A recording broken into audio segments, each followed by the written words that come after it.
Assalamualaikum warahmatullahi wabarakatuh.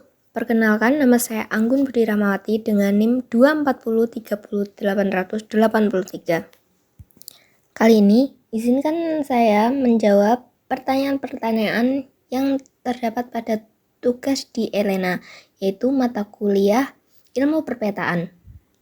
Yang pertama, unsur-unsur peta dan fungsinya. Dalam sebuah peta, ada beberapa bagian penting yang perlu kita perhatikan.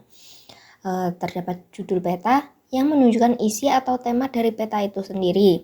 Lalu ada skala peta untuk membandingkan jarak di peta dengan jarak sebenarnya di lapangan.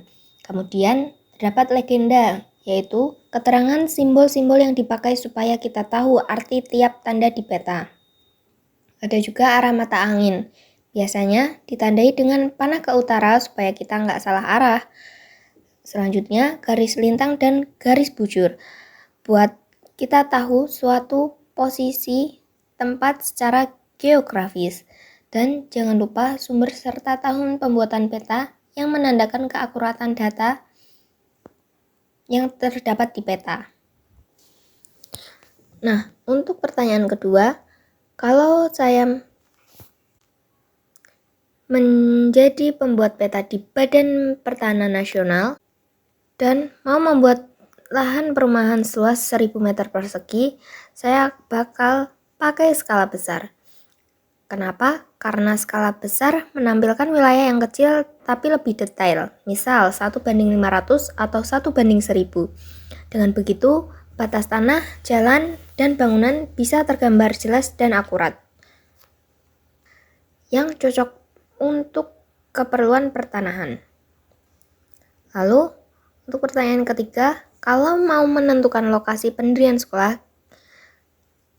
kita butuh beberapa jenis peta. Yang pertama, menurut saya, membutuhkan peta topografi untuk melihat ketinggian dan kemiringan lahan. Yang kedua, peta penggunaan lahan, supaya tahu apakah wilayah itu cocok untuk pembangunan.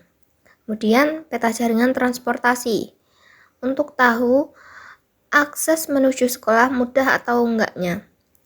Terakhir, peta kepadatan penduduk agar sekolah dibangun di area yang memang membutuhkan fasilitas pendidikan.